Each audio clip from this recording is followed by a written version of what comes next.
यो कथा विश्व प्रसिद्ध उपन्यासकार तथा कथाकार लियो टॉल्स्टॉयको 3 क्वेश्चन अथवा 3 प्रश्नको नेपाली अनुवाद हो। कृपया यसलाई अन्तिमसम्म सुनेर हजुरहरूको अमूल्य प्रतिक्रिया, सल्लाह र सुझावको अपेक्षा गर्दछु। धेरै समय पहिले कुनै एक राज्यमा एकजना महान, प्रतापी र न्यायप्रेमी राजा थिए। ती राजा आफ्ना विभिन्न न्यायसङ्गत र जनप्रेमी कृतिहरूका कारण जनतामाझ एकदमै प्रसिद्ध थिए। उनलाई उनका जनताहरूले एकदमै रुचाउँदथे। राजा पनि सकेसम्म कुनै पनि जनविरोधी कामहरू गर्दैनथे।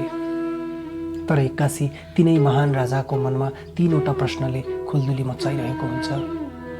राजाले सोच्दछन् कि यदि मानिसले थाहा पाउने हो कि कुन काम गर्नको लागि कुन समय सही हो, को मान्छे सबैभन्दा महत्त्वपूर्ण मान्छे हो र कुन पेसा सबैभन्दा महत्त्वपूर्ण पेसा हो, यदि यी 3 प्रश्नको उत्तर थाहा पाउने हो भने कुनै पनि असहज काममा मानिसले सहजै जित हासिल गर्न सक्दछ, अथवा भनौँ कुनै पनि कार्यलाई पूर्ण गर्नका निमित्त आउने सम्पूर्ण बाधा व्यवधानहरूलाई सजिलै चिर्न सक्दछ। राजालाई आफ्ना प्रश्नहरूमा एकदमै धेरै विश्वास थियो र उनलाई विश्वास थियो कि यदि उनले आफ्ना प्रश्नहरूको उत्तर प्राप्त गर्न सके भने सम्पूर्ण राज्यमा उनले अझै धेरै न्यायप्रेमी काम र न्यायोचित कामहरू गर्न सक्दथे। ती राजालाई आफ्नो मनमा उठेका विचारहरूले या भनौँ प्रश्नहरूले नै असहज बनाइरहेका थिए। राजा आफ्ना प्रश्नहरूको उत्तर चाहन्थे, आफ्ना प्रश्नहरूको उत्तर खोजेर आफ्नो मनलाई शान्त गर्न चाहन्थे। राजाले आफ्नो बुद्धि, विवेक र ज्ञान प्रयोग गरे। आफू भित्रबाट ती प्रश्नहरूको उत्तर खोज्न चाहे, तर जति आफूले प्रयास गरे पनि आफूबाट नै उनले चित्तबुझ्दो जवाफ प्राप्त गर्न सकेनन्। राजालाई जसरी पनि आफ्ना प्रश्नहरूको उत्तर प्राप्त गर्नु थियो, उनी आफ्ना प्रश्नहरूको उत्तर तुरुन्तै चाहन्थे। त्यसैले उनले आफ्नो प्रश्नको उत्तर प्राप्त गर्नका लागि आफ्नो राज्यभरि घोषणा गरिदिए कि जसले यी 3 प्रश्नको चित्त बुझ्दो जवाफ दिनेछ उसलाई ठूलो धनराशिसहित सम्मान गरिनेछ। राज्यका सम्पूर्ण बुद्धिजीवी, पण्डित, शिक्षक वा ज्ञानी मानिसका लागि राज्यको यो घोषणा ठूलो अवसर थियो धन आर्जन गर्ने। उनीहरूले मात्र राजालाई यो सिकाउनु थियो वा जवाफ दिनु थियो कि हरेक कार्य गर्नका लागि सही समय कहिले हो, सबैभन्दा महत्त्वपूर्ण मानिस को हो र राजाले कसरी थाहा पाउने कि सबैभन्दा महत्त्वपूर्ण वा गरिहाल्नुपर्ने काम के हो। राजाको घोषणा पश्चात विभिन्न ज्ञानी मानिसहरू राजा कहाँ आए, तर ती सबै मानिसहरूले राजाको प्रश्नमा फरक फरक अभिमत राखे। राजाको पहिलो प्रश्नमा केहीले हरेक कार्य गर्नका लागि सही समय थाहा पाउन कामको प्रकृति हेरेर केही दिन, महिना वा वर्ष पहिले नै योजना बनाउनु पर्छ र त्यही अनुसार चल्नुपर्छ भन्ने जवाफ दिए। उनीहरूको राय थियो कि यसो गरेमा मात्र सही समयमा सही कार्य गर्न सकिन्छ, जबकि केही विद्वानले भने योजना बनाएर काम गर्दैमा सही समय थाहा पाउन सकिँदैन, त्यसैले हामीले सबै कार्यहरू गर्दै जानुपर्छ भन्ने सल्लाह दिए। त्यस्तै केहीले राजा जति नै सतर्क वा चलाख भए पनि राजाको एकल प्रयासले सही समय थाहा पाउन असम्भव छ, त्यसैले राजाले विभिन्न ज्ञानी मानिसहरूको समूह बनाएर सल्लाह लिनुपर्छ र उनीहरूले नै कुनै पनि काम गर्न सही समय कहिले हो भनी सल्लाह दिनेछन् भनी जवाफ दिए। तर केही मानिस भन्दै थिए कि राजाले सल्लाहकार राख्दैमा मात्र सही समय थाहा हुन सक्दैन। जति नै ज्ञानी मानिस भए पनि भोलि के हुन्छ वा कुनै कार्यको परिणाम के हुन्छ कसैलाई थाहा हुँदैन। बरु त्यस्ता कुरा निर्क्युल गर्न जादुगरले सक्ने भन्दै कुनै कार्य गर्दा सही समय थाहा पाउन जादुगरसँग सल्लाह लिन राजालाई सुझाव दिए। पहिलो प्रश्नमा जस्तै राजाको दोस्रो प्रश्नमा पनि मानिसहरूको फरक मत थियो। केहीले राजालाई सबैभन्दा महत्त्वपूर्ण मानिसहरू उनका सल्लाहकारहरू र मन्त्रीहरू हुन् भने, केही मानिसले पण्डितहरूसँग बढी ज्ञान हुने भन्दै पण्डित वा पुजारी महत्त्वपूर्ण भने।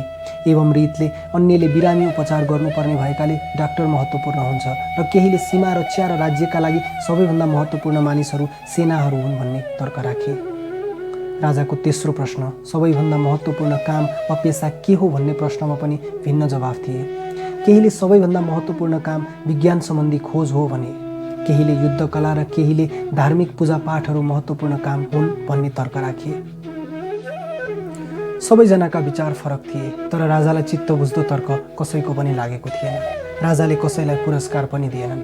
राजा एकदमै दुखी भए। उनमा आफ्नो मनमा उठेका प्रश्नको तरङ्गलाई शान्त पार्नु थियो, आफ्नो व्याकुलतालाई परास्त गर्नु थियो। राजाले सुनेका थिए जङ्गलको बीचमा एकजना तपस्वी वर्षौंदेखि तपस्या गरेर बसेका छन् र उनी महान साधु हुन्। उनले पक्कै पनि आफ्ना प्रश्नको जवाफ खोज्न सहयोग गर्नेछन् भन्ने भान राजालाई भयो। राजाले राजाको पहिरनमा नभई सामान्य पहिरनमा तपस्वीकोमा जाने विचार गरे। राजाले आफूले लगाएको गहना कपडा र मुकुट खोलेर सामान्य पहिरनमा केही सेनाहरू साथमा लिई जङ्गल प्रवेश गरे। जब साधुको कुटी नजिक पुगे राजाले आफ्ना सेनालाई त्यहीँ रहन आदेश दिएर घोडा समेत त्यहीँ छाडेर आफू एक्लै पैदल साधुको कुटीतिर लागे। जब राजा साधुको कुटीमा पुगे त्यति बेला उनी आफ्नो बारीमा कोदालोले खन्दै थिए। साधुले राजालाई नमस्कार गरे र राजाले पनि साधुलाई नमस्कार गरे। ती साधुले राजालाई चिनिसकेका थिए तर केही नबोली आफ्नो बारी खन्ने काममा निरन्तरता दिए।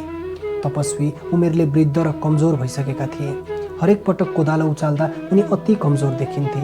जोड जोडसँग श्वास फेर्थे, पसिना पुस्थे र फेरि बिस्तारै कोदालो चलाउँथे। राजा साधुको नजिक गए र भने, म हजुरसँग मलाई विचलित बनाएका मेरो मनमा उठेका 3 प्रश्नको उत्तर खोज्न आएको छु। मैले मेरा प्रश्नको उत्तर हजुर जस्तो महान तपस्वीबाट मात्र प्राप्त गर्न सक्दछु। बिन्ती मलाई बताइदिनुहोस् कि मैले कसरी जान्न सक्छु कि कुनै काम गर्ने सही समय कहिले हो, को मान्छेहरू मलाई सबैभन्दा बढी आवश्यक छन् र कुन पेसा, काम वा कार्य सबैभन्दा महत्त्वपूर्ण छन् जसमा मैले आफ्नो बढीभन्दा बढी ध्यान लगाउनु पर्दछ। तपस्वीले राजाका कुरा सुनि मात्र रहे तर कुनै उत्तर दिएनन्, बरु कोदालो चलाइरहे। वृद्ध शरीर तपस्यामा वर्षौं बिताएका उनी कमजोर र थकित देखिन्थे। राजालाई तपस्वीप्रति दयाभाव जाग्यो। उनले तपस्वीलाई भने, हजुर आराम गर्नुहोस् र कोदालो मलाई दिनुहोस्, हजुरलाई बारी खन्न म सहयोग गर्छु। साधुले राजाप्रति धन्यवाद दिँदै कोदालो हातमा थमाए अनि चौरमा बसे। 2वटा बारीको पाटोहरू खनिसकेपछि फेरि राजाले आफ्ना प्रश्न दोहोर्याए। साधुले फेरि पनि केही उत्तर दिएनन्। साधु चौरबाट उठ्दै राजासँग भन्न थाले, कोदालो मलाई दिनुहोस्, अब म खन्छु, हजुर आराम गर्नुहोस्। तर राजाले साधुलाई कोदालो दिन अस्वीकार गरे र बारी खन्ने कार्य निरन्तर गरिरहे। 1 घण्टा 2 घण्टा गर्दै साँझ परिसकेको थियो। क्षितिजबाट सूर्यले दिनलाई बिदाई गर्नै लागेको थियो। साथै कुटी अगाडिको बाँझो जमिन खन्ने कार्य पनि सकिएको थियो। राजाले फेरि आफ्ना प्रश्न दोहोर्याए, हे महान तपस्वी, म मेरा प्रश्नको उत्तर खोज्न हजुरसम्म आएको हुँ। बिन्ती, मेरो विक्षिप्त मनलाई शान्त गरिदिनुहोस् र यदि हजुरले उत्तर नदिने हो भने मलाई बिदा दिनुहोस्, म मेरो घर फर्किनेछु। त्यति नै बेला अलि परबाट केही दगुरेर आए चाहिँ आवाज आयो। कोही हामीतिर दगुर्दै आउँदैछ, हेरौँ त को हो, साधुले भने। राजा पछाडि फर्केर हेरे। एउटा 35-40 वर्षको मान्छे खाली खुट्टा राजाहरू भएतिर दगुर्दै थियो। उसले आफ्नो हातले पेटमा थिचेको थियो र पेटबाट बगेको रगत खुट्टासम्म देखिन्थ्यो। उसले लामो दाढी पालेको थियो र देख्दा हट्टाकट्टा नै थियो। जब ऊ राजा नजिक आइपुग्यो लडेर बेहोस भयो। राजा र साधु मिलेर त्यो मान्छेका लुगाहरू खोलिदिए। उसको पेटमा ठुलो घाउ लागेको थियो। राजाले उसको घाउ सफा गर्न लागे। आफूसँग भएको रुमाल र साधुको तौलिया प्रयोग गरेर रगत रोक्नका लागि प्रयास गरिरहे। केही समयपछि घाइतेको रगत बग्न बन्द भयो र ऊ होसमा पनि आयो। घाइतेले सानो स्वरमा पानी माग्यो। राजाले साधुको कुटीभित्रबाट चिसो पानी ल्याएर घाइतेलाई दिए। साँझ परिसकेको थियो। राजा र साधु मिलेर घाइतेलाई कुटीभित्र लगेर ओछ्यानमा सुताए। घाइतेले आँखा बन्द गरेर केही नबोली बस्यो। दिनभरिको थकानले गर्दा राजा पनि जहाँ बसेका थिए त्यही निदाए। जब राजाको निन्द्रा खुल्यो बिहान भइसकेको थियो। राजालाई यो सब सपना जस्तै लाग्दै थियो। यताउता हेरे, लामो दाढी भएको घाइते देखेर मात्र उनी आफू ऋषिको कुटीमा भएको स्मरण भयो। जब उनको नजर घाइतेमा पर्यो त्यति नै बेला मलाई माफ गरिदिनुहोस्, म हजुरसँग लज्जित छु भन्दै घाइते बोल्यो। उक्त घाइतेले राजासँग माफी मागेको देखेर राजा आफै अचम्ममा परे। राजाले त्यो मान्छेलाई त्यो दिनभन्दा पहिले कहिले देखेका थिएनन्, न त उसलाई चिन्थे नै। राजाले सोधे, म तिमीलाई चिन्दा पनि चिन्दिन, न त मैले तिमीलाई कहिले देखेको नै छु, अनि किन तिमी मसँग माफी माग्दैछौ? घाइते बोल्यो, महाराज, हजुरले मलाई चिन्नुहुन्न तर म हजुरलाई चिन्दछु।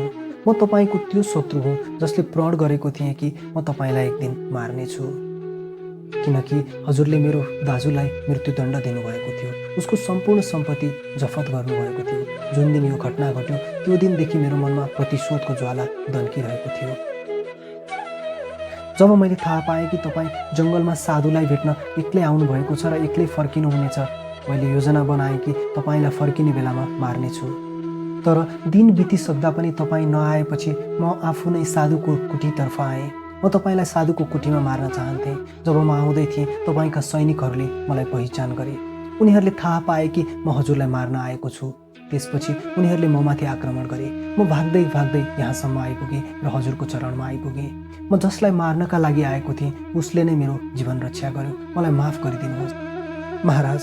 यदि म बाँचेँ भने म प्रतिज्ञा गर्छु कि जीवनभरि हजुरको सेवा गर्नेछु। हजुरको सबैभन्दा आज्ञाकारी दास भएर हजुरको सेवामा जीवन अर्पण गर्नेछु। मलाई हजुरले मेरो जीवन दिनुभयो। म हजुरप्रति अनुग्रहित छु। घाइतेको कुरा सुनिसकेपछि राजा एकदमै खुसी भए। राजालाई खुसी यस कुरामा लाग्यो कि आफ्नो यति ठुलो शत्रुलाई यति सजिलै साथी बनाउन सके। राजाले घाइतेलाई माफी मात्र दिएनन्, उसको सम्पूर्ण सम्पत्ति फिर्ता गरिदिने वाचा गरे। साथसाथै उसको उपचार र सेवाका लागि आफ्ना राज्यका नोकर र चिकित्सकहरू उसको घरमा पठाइदिने वाचा गरे। त्यसपश्चात राजाले उक्त घाइतेसँग बिदा मागेर कुटीबाट बाहिर निस्किए।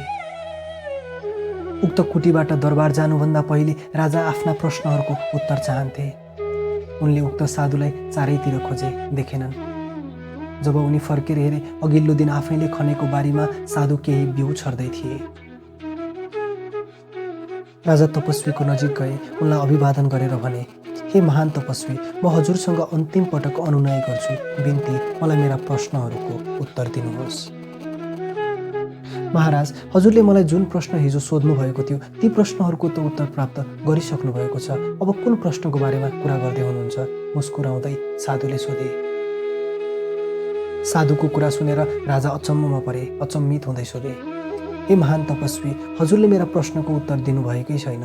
मैले पनि मेरा प्रश्नको उत्तर भेटेको छैन। अनि हजुर भन्दै हुनुहुन्छ मेरा प्रश्नको उत्तर मैले थाहा पाइसकेँ। कसरी? साधुले मुस्कुराउँदै भने, महाराज, हिजो हजुरले देख्नु भएन। यदि हिजो हजुरले मेरो कमजोरीमा वा मेरो दुर्बलतामा दया नदेखाउनु भएको भए, मेरो बारी नखनिदिनु भएको भए, वा तपाईँ मेरो कुटीमा नबस्नु भएको भए, तपाईँ फर्केर त्यही जङ्गलको बाटो जानुहुन्थ्यो। त्यो मान्छेले तपाईँलाई आक्रमण गर्थ्यो। त्यति बेला तपाईँलाई पश्चाताप हुन्थ्यो मेरो कुटीमा नबसेकोमा, मलाई सहयोग नगरेकोमा।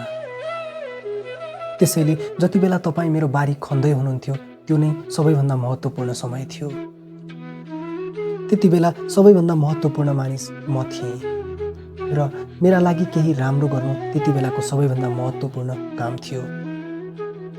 त्यसपछि जति बेला त्यो घाइते मान्छे हामीतर्फ कुदेर आउँदै थियो र हामीले उसको उपचारका लागि समय खर्चिएका थियौँ, त्यो सबैभन्दा महत्त्वपूर्ण समय थियो। यदि हामीले उसको समयमा उपचार नगरेको भए ऊ मर्न पनि सक्थ्यो। त्यसैले त्यति बेलाको सबैभन्दा महत्त्वपूर्ण मानिस त्यही घाइते थियो र तपाईँले उसका लागि जे गर्नुभयो त्यो नै त्यति बेलाको लागि सबैभन्दा महत्त्वपूर्ण काम थियो। महाराज, हजुरलाई स्मरण रहोस्, जीवनमा एउटा मात्र समय सबैभन्दा महत्त्वपूर्ण हुन्छ, त्यो वर्तमान वा अहिलेको क्षण। किनकि यो नै त्यस्तो समय हो जुन समयमा हामीले आफूले चाहे झैँ आफ्नो शक्ति वा बुद्धि प्रयोग गर्न सक्दछौँ। सबैभन्दा महत्त्वपूर्ण मानिस त्यो हो जोसँग तपाईँ अहिले हुनुहुन्छ। कसैलाई थाहा हुँदैन कि आज तपाईँसँग साथ भएको मानिस भोलि साथमै हुन्छ या हुँदैन भनेर। त्यसैले आज जोसँग तपाईँ हुनुहुन्छ उसका लागि राम्रो गरिदिन सक्नु सबैभन्दा महत्त्वपूर्ण काम हो।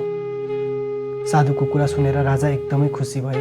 उनको उत्तरले राजालाई आनन्द मिल्यो। तपस्वीबाट सिकेका कुरा जीवनमा अनुसरण गर्ने प्रण गरी राजा त्यहाँबाट बिदा भए।